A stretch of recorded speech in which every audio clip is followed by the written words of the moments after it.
नमस्कार दोस्तों, मैं पुलकित मोहन सिंगला स्वागत है आपका हमारे चैनल में। दोस्तों, होलाष्टक चल रहे हैं। होली से पहले जो बहुत ही ज़्यादा भारी दिन होते हैं, अगर हम नकारात्मक ऊर्जा के विषय में बात करते हैं, तो क्या कार्य आपको नहीं करने इन दिनों में, जिससे नुकसान हो सकता है, आप नेगेटिविटी के चपेटे में आ सकते हैं और दुर्भाग्य भी आ सकता है। तो ये 10 दिन बहुत इम्पोर्टेंट होते हैं और होलाष्टक में आप बहुत ज़्यादा ध्यान रखें अपना। ये 10 काम आपने नहीं करने हो लास्ट तक में, आप अपने आप नेगेटिविटी से बचे रहोगे। पहली चीज़, महिलाएँ मेंसेस में कोशिश करें महामारी में बाहर कम जाएँ। अगर बहुत ही इम्पोर्टेंट है जाना, आप नौकरी करती हैं, बात अलग है। पर अगर आप घर पे रहती हैं तो कोशिश करें आप ना जाएँ। आपको बहुत जाने अर्जेंसी है तो देर रात को या शाम को दिन ढलने के बाद जाना अवॉइड करें। साथ ही ऐसे स्थानों को अवॉइड करें जहाँ पे आपको लगता है कि नेगेटिविटी हो सकती है। चौराहे हो गए, कोई भी मज़ार हो गई, कोई भी ऐसे स्थान हो गए जहाँ आपको ये अनुमान है या डाउट है कि यहाँ नेगेटिव एनर्जी हो सकती है। वर्किंग महिलाएँ हैं, मजबूरी है, ऑफ़िस जाना है, स्कूल जाना है, कॉलेज जाना है, जाइए पर अपना ध्यान रखिए, बहुत ज़्यादा सावधानी बरतिए, अपने आप आपका बचाव होगा। दूसरी चीज़, महिलाएँ बाल बाँध के जाएँ, परफ्यूम, इत्र, खुशबू की चीज़ें होलाष्टक के वक़्त में कम लगाएँ क्योंकि इस वक़्त नकारात्मक ऊर्जाएँ बहुत हैवी होती हैं, बहुत ज़्यादा प्रकोप होता है उनका, बहुत ज़्यादा ताकतवर होती हैं। तो इस दौरान बिल्कुल भी आप जो है ज़्यादा इत्र या सौंदर्य प्रसाधनों का इस्तेमाल ना करें, सिंपल बन के रहें। मेहंदी ना लगाएँ, कोई भी तरीके की हल्दी के पैक्स वगैरह मत लगाइए, बालों को बाँध के रखिए, मेकअप वगैरह कम से कम यूज़ कीजिए और परफ्यूम जो एक्सेसिव आजकल परफ्यूम्स आ रहे हैं, जो दूर से ही खुशबू आती है, हवा चलती है, पूरे में खुशबू फैल जाती है, तो उसको अवॉइड कीजिए। क्योंकि आप चाहे स्कूल, कॉलेज भी जा रही हैं, ऑफ़िस भी जा रही हैं, आपको किसी भी स्थान का नहीं पता कहाँ पे कौन मरा हुआ बैठा हो। तो थोड़ा-सा इस वक़्त में अपना बचाव कीजिए। नए लोग क्यों प्रेत रोगी बन जाते हैं? क्योंकि वो सोचते हैं कि उन्हें तो प्रेत रोग कभी हो ही नहीं सकता और प्रेत रोग इन्हीं चीज़ों से होता है कि ये चीज़ें आकर्षित होती हैं और ख़ासकर ऐसा नहीं है कि ऐसे तो किसी को भी हो जाएगा। अगर आपकी आत्मिक शक्ति मज़बूत है, भगवान की कृपा है, आपके पितरों की कृपा है, आपके कुल देवी-देवता की कृपा है, तो आप बच भी जाओगे। पर इन दिनों में ख़ासकर दिवाली है, होली है, होलाष्टक है, अमावस्या है, थोड़ा-सा आप सावधानी रखेंगे तो आपके लिए बेटर होगा क्योंकि इन दिनों में प्रकोप ज़्यादा होता है तो न बहुत जल्दी लोग प्रेत रोगी बन जाते हैं। तीसरी चीज़, होलाष्टक के दिनों में किसी का दिया हुआ मीठा मत खाना। अब सफ़ेद मिठाई तो अब आपको वीडियोज़ के माध्यम से पता लग ही गया होगा कि सफ़ेद मिठाई पे सबसे ज़्यादा तंत्र होते हैं। पर इसके अलावा नॉर्मल मिठाइयों पे भी तंत्र हो जाते हैं, खाली सफ़ेद मिठाई पे ही नहीं।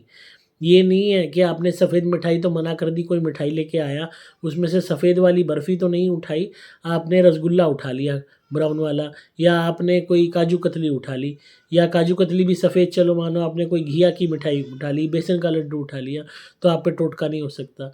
मिठाई, मिठाई है, मिठाई के थ्रू अगर किसी ने राख मिला के आपको मिठाई में देनी है, तो ज़रूरी नहीं कि वो सफ़ेद मिठाई में देगा, वो किसी भी मिठाई में दे देगा।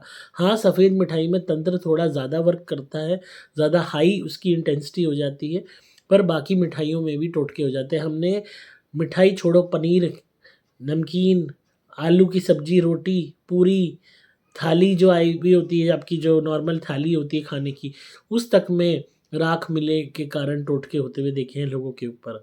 तो ये ज़रूरी नहीं है कि मिठाई के थ्रू ही होगा। उसी के यहाँ आप खाना खाइए, उसी का दिया हुआ खाना खाइए जिस पे बहुत ज़्यादा आपको भरोसा हो। और महिलाएँ ख़ासकर टिफ़िन शेयर करती हैं, पुरुष भी शेयर करते हैं, ऑफ़िसेज़ में, कॉलेज में, स्कूल में, तो थोड़ा किसी के साथ टिफ़िन मत शेयर कीजिए, अपना ही खाना खाइए। किसी की नीयत का आपको नहीं पता कौन क्या नीयत लेके आपके साथ कुछ कर रहा है।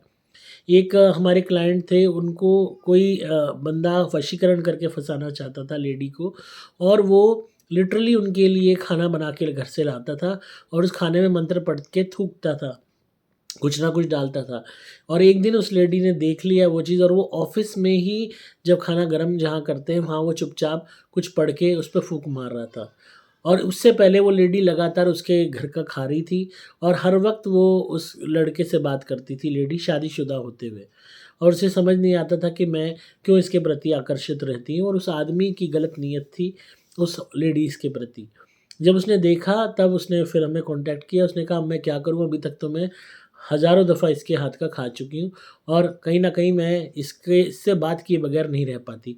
घर जाती हूँ ऑफ़िस से, उसके बाद तुरंत इसको फ़ोन मिलाती हूँ। शाम को इससे बात करती हूँ, रात को सोने से पहले भी इससे बात करती हूँ और मेरे पति के बीच में डिफ़रेंसेस पैदा होते जा रहे हैं। उन्हें शक होने लगा है और जबकि मेरी नीयत साफ़ है, मेरे अंदर कोई ऐसी भावना नहीं है। तब जब वो चीज़ उसको समझ आई टोटके की, उसने उसका खाना बंद किया। उल्टा उस आदमी को बुरा लगा कि क्यों नहीं खा रही है।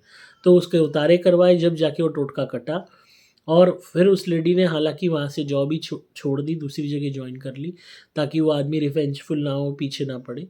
पर होलाष्टक के टाइम में ही ये चीज़ हुई थी, ये लास्ट ईयर की बात है।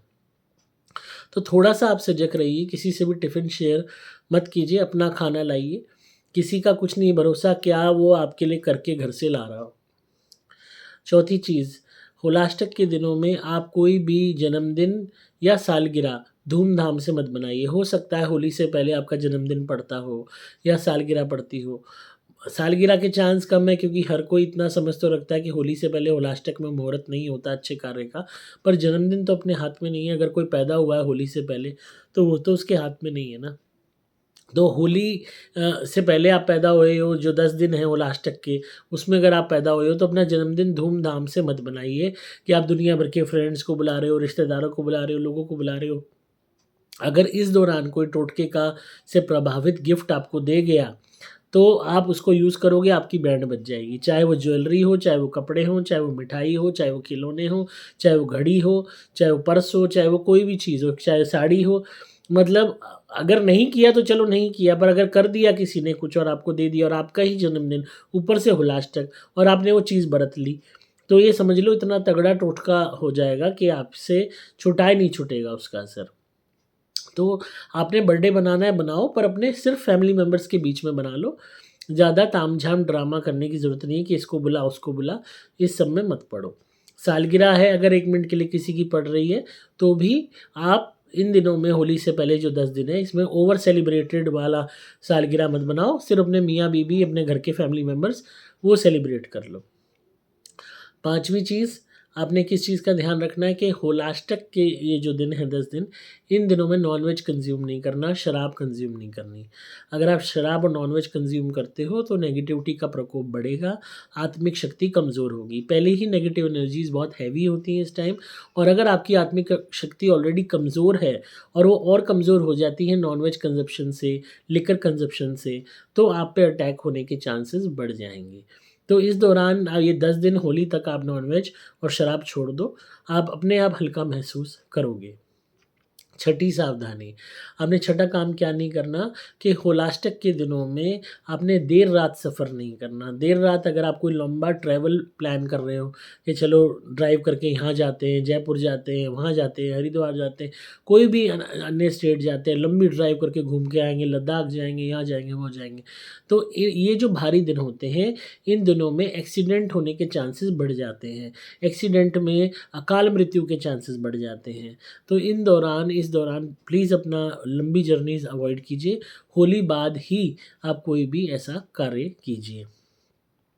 छठी जो आपने सावधानी रखनी है, वो ये है कि आपने होलाष्टक के दिनों में कोई भी तरीके के उल्टे-सीधी मज़ारों पे जाके चद्दरें नहीं चढ़ानी, कोई भी अज्ञात स्थानों पे जाके चद्दरें नहीं चढ़ानी। आपका जहाँ बिलीफ़ है, सिर्फ़ उस बिलीफ़ पे रहो, नई-नई चीज़ें आप ट्राई मत करो। बहुत लोग ऐसा करते हैं और प्रॉब्लम बढ़ा लेते हैं कि कहीं पे भी कोई आपने छोटा-सा मंदिर देखा, कहीं रास्ते पे कोई मज़ार देखी, वहाँ पहुँच गए अगरबत्ती जलाने, चद्दर चढ़ाने, वो करने। जहाँ आपका बिलीफ़ नहीं था, वहाँ आप पहुँच गए।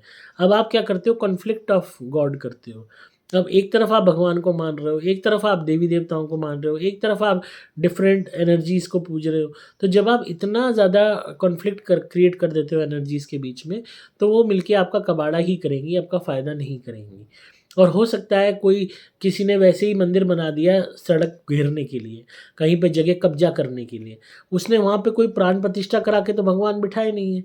या किसी ने कहीं मज़ार बना रखी छोटी-सी पैसे कमाने के लिए या छोटा-सा कहीं मंदिर बना रखा, वहाँ प्राण प्रतिष्ठित होके भगवान नहीं है, विधिवत कोई पूजा नहीं है, सिर्फ़ जगह घेरने के लिए कुछ लोग कब्ज़ा करने के लिए जगहों को ऐसा करते हैं। वहाँ आप पूजा पाठ कर रहे हो, ऑटोमेटिकली नेगेटिव एनर्जीज़ का प्रभाव आप पे पड़ेगा, वहाँ पे नेगेटिव एनर्जी का वास हो जाएगा। प्राण प्रतिष्ठित नहीं है, ढंग से तरीके से पूजा नहीं है, प्राण प्रतिष्ठा के बिना कोई शक्तियाँ पूजा की जा रही हैं, तो वो पूजाएँ प्रेतों को लग रही हैं। तो आप ऐसे में अवॉइड कीजिए, अलग-अलग जगह टक्कर मारना, जहाँ आपका बिलीफ है सिर्फ़ वहीं पे रहिए, ख़ासकर होलाष्टक के दिनों में। 7वीं सावधानी आपने क्या रखनी है कि आपने इन दिनों में कोई भी तरीके की मेहंदी लगा के बाहर नहीं जाना। बालों में मेहंदी लगा के, हाथों में मेहंदी लगा के, महिलाएँ तो ख़ासकर नहीं जाना। आजकल पुरुष भी कई पुराने ज़माने के जो है मेहंदी लगा लेते हैं सर में। अवॉइड कीजिए, दिन में ख़ासकर अवॉइड कीजिए। ये होलाष्टक के दिनों में नेगेटिव एनर्जी को बहुत ज़्यादा अट्रैक्ट करेगा। 8वीं सावधानी आपने क्या रखनी है कि होलाष्टक के दिनों में आपने किसी ऐसे इंसान के मरने में नहीं जाना, जिसके यहाँ अकाल मृत्यु हुई हो और जो जवान मौत हुई हो। वहाँ आपने अवॉइड करना है। अगर आपके घर में ऑलरेडी प्रेत रोग है, आप खुद प्रेत रोगी हैं या आपको ये महसूस होता है कि जिसके यहाँ जा रहे हैं, वो इंसान बहुत हाइपर एक्टिव था या बहुत बुरा था या बहुत ज़्यादा अनकंट्रोलेबल था, तो और जवान था और उसकी मृत्यु हुई है, तो उसके आपके साथ आने के चांसेस बढ़ जाएँगे।